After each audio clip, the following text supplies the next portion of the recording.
Previously on Alan Wake, I wrote a horror story that has come true. Thomas Zane did the same in the 70s. You will go no further. If I continue like the Dark Presence wants me to, the story I'm writing won't save Alice. It's a horror story. No one will survive. You knew Zane! Thomas Zane! You're the Lady of the Light in the song! He left something behind to help me. The clicker. Alan thought of this as he stood on the rim of Cauldron Lake, the clicker in his hand. He took a deep breath and jumped. I can get to her now. I can finish this.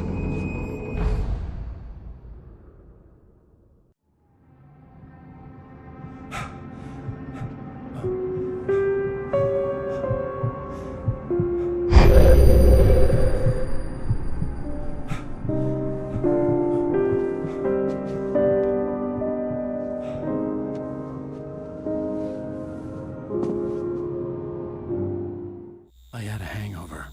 My head was about to explode and the light hurt my eyes. I needed my sunglasses and painkillers to dull the pain. In one of my finer moments of self-deception, I swore to quit drinking.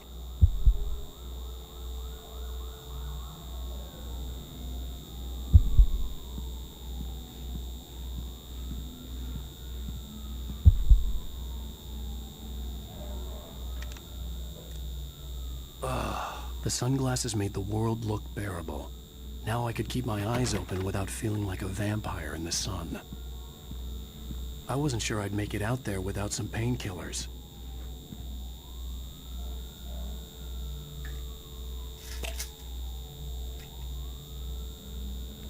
The pills worked fast. The prospect of being awake started to seem bearable again.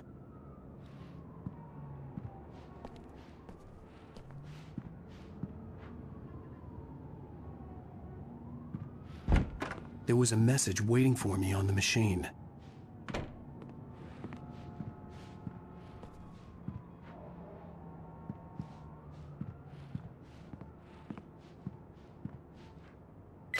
You have one new message. Al! Are you still asleep? Wakey, wakey! You should have your show on your TiVo. If Alice wasn't too mad to record it. She called me earlier and really chewed me out. Yeah, we went a little overboard last night. But parties are a part of this business. Al, look, I'm saying this as your friend. She's not doing your career any favors by trying to run your life like that, okay? I'll talk to you later, Al. Watch the show.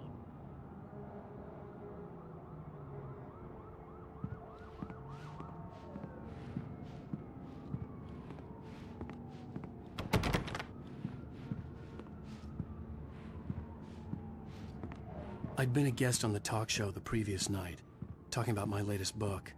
The show was supposed to be waiting for me on our TiVo.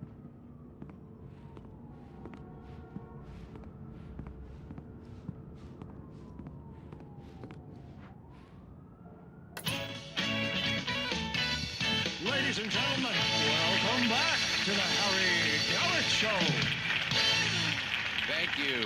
Thank you, everybody. We have a great show tonight. I've been talking with the best-selling author Alan Wake about his new book, The Sudden Stop. Yeah, good read. Go buy it. No, it is a good read. Look, I'm gonna be honest here. Is that wise? No, but I'm gonna do it anyway. I got people who give me the lowdown on books. I'm a busy guy. But this one, I actually read from cover to cover. I mean, I'm a big fan. Wow, thanks. Now, this might be a spoiler for those who haven't read the book yet. Based on the sales figures, the 2 people out there who haven't read the book yet. But this last book is all about the death of the main character, the hard-boiled New York detective, Alex Casey. Now, there's been a lot of outrage about this. Why the hell did you kill Casey? What the hell were you thinking, man? Good riddance. No, seriously, though. 7 years and 6 books is a long time. He was a gloomy guy to spend all your working hours with, and it was a good run. But it's time to explore new things. My next book will be a departure from the old for me. You selfish bastard, always thinking of yourself. Well, you've certainly given us a lot of entertainment over the years. And now that you mention it, Casey was a gloomy guy. Never had much luck with his love life with the ladies.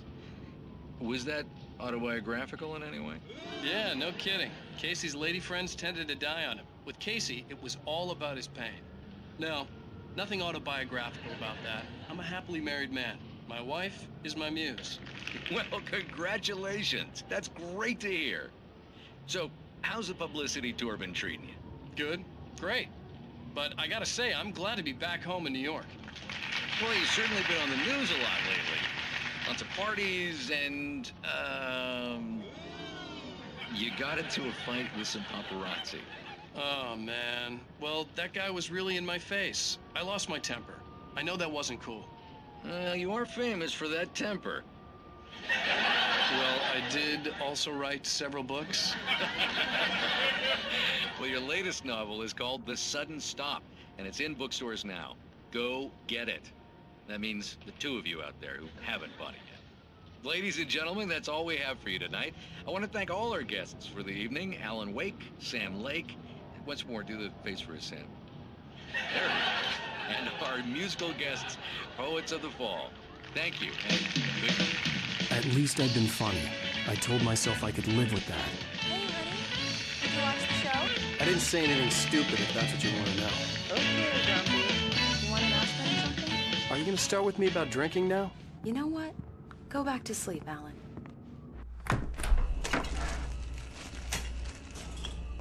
What? Now you can't even talk to me? Well, this morning I was angry because you said you'd be home at midnight and you showed up at 7 a.m. and passed out in mid-sentence. Now I'm over it. Are you angry? This goddamn tour. It's gotten out of hand. Oh, honey. It's almost over, right? We can get back to normal. Then you can start writing again. I'm sorry, honey. Alan, you're not thinking straight. Just take a shower and go back to bed, huh? Yeah, you're right, honey. I'm sorry. Once this is over, let's go away together. A vacation. Just you and me. Some peace and quiet.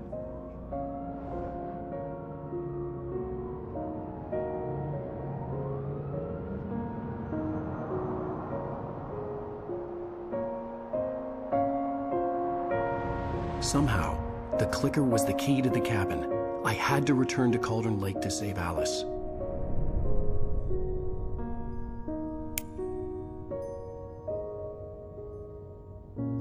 I'm going back to the lake to finish this.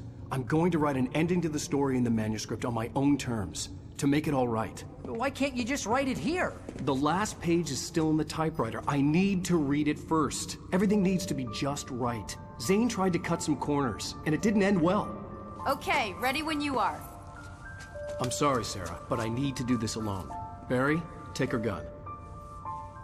Miss Weaver, close the door when I leave.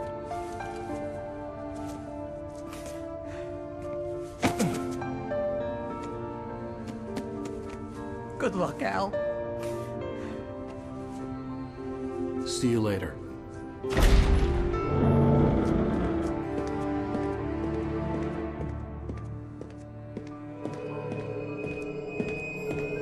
When I got out, it was warm and sunny.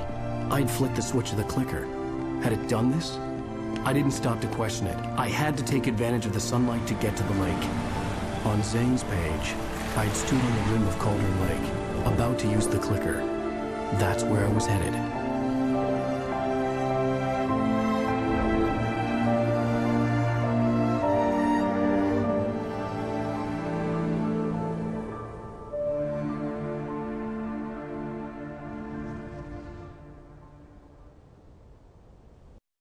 Alone, in daylight, surrounded by the beauty of the Pacific Northwest landscape.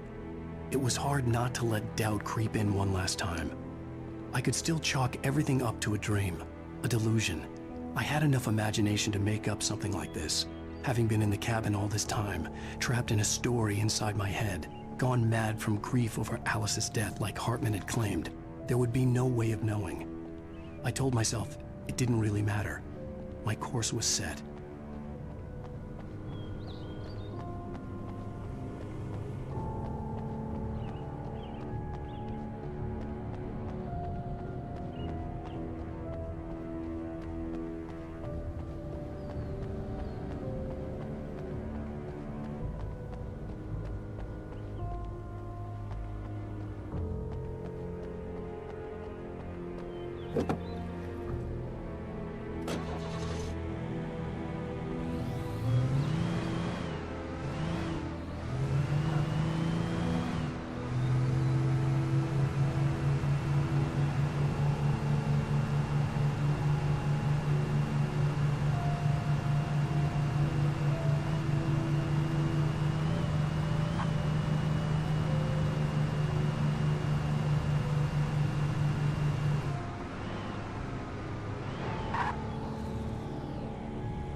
was a link between us, always would be.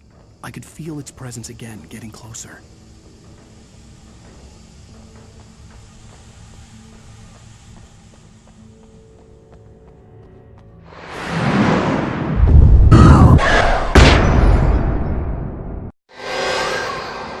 I will kill your wife.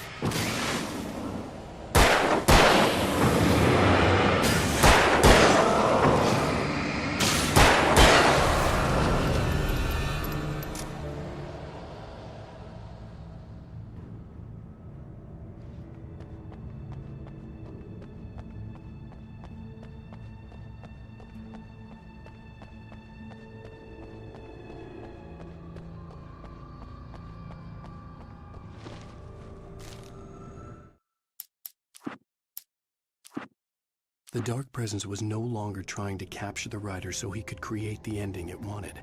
The writer knew too much. He was too strong. And he carried a weapon left behind by Thomas Zane, something that could hurt it. Now, the darkness was doing everything in its power to simply stop the writer from ever reaching Cauldron Lake and the dark place it came from.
Based on the signature in the motel register, Agent Nightingale had stayed here, in room number 2.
This had obviously been the room where Agent Nightingale had stayed when he hadn't been busy harassing me.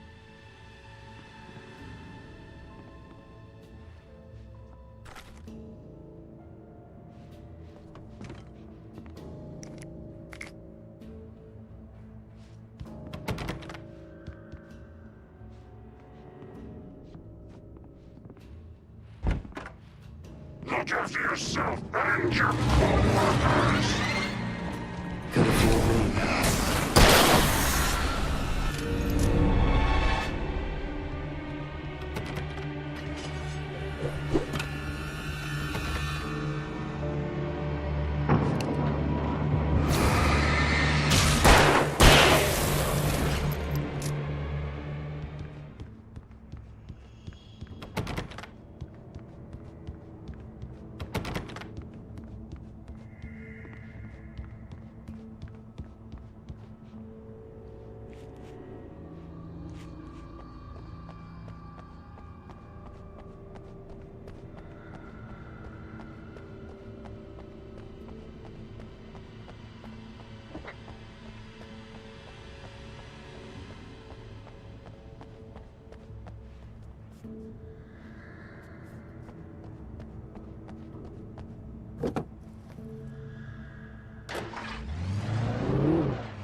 The bottom of Cauldron Lake was a graveyard of things the lake had claimed in one way or another over the decades.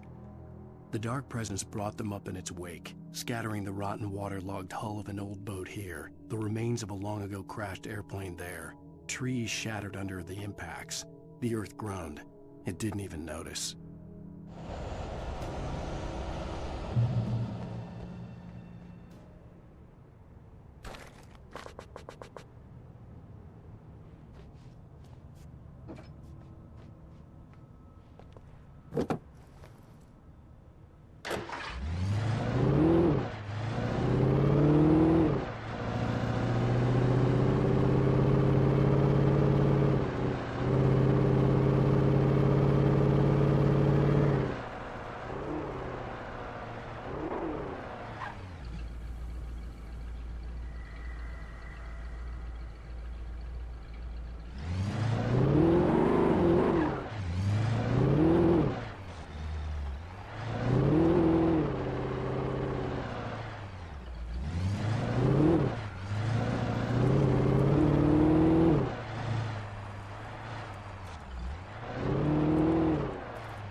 had to get the container out of my way. There had to be a way to power up the container lift.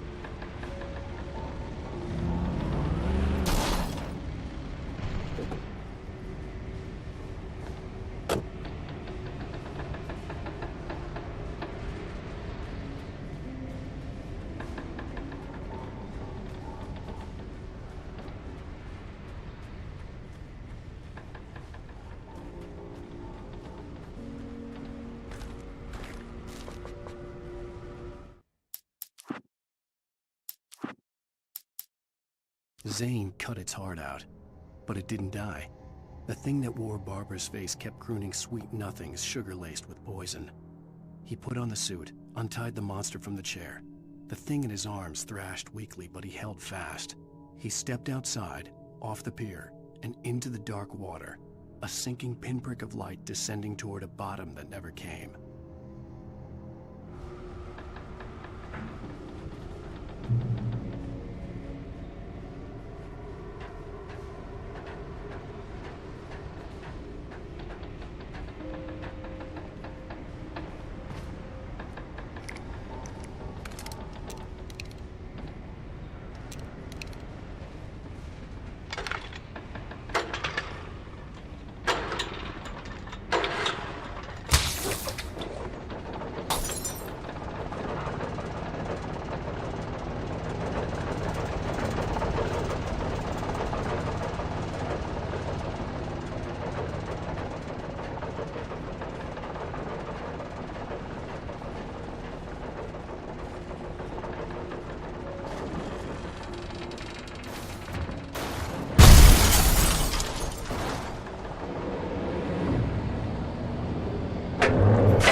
When I told Barry my plan back in the well-lit room, I'd acted as if I knew what I was doing.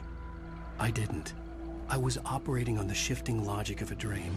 I had to fight my way to the lake through the horrors of the night. I had to flick an old battered light switch imbued with childhood magic. I had to write a happy ending to a horror story. I had to save my wife from the dark prison she was being held in.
I will never give her to you.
The dark place I found myself in was unlike anything I could ever have imagined.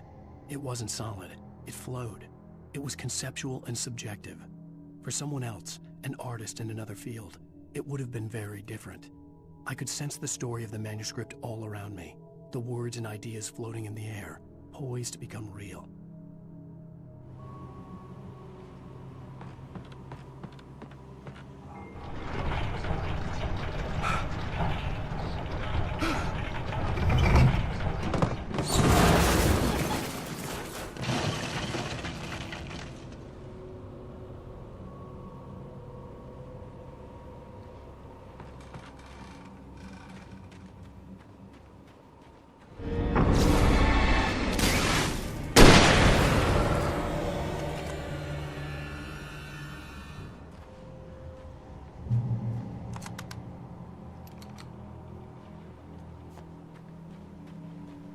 I could see Mirror Peak in the distance.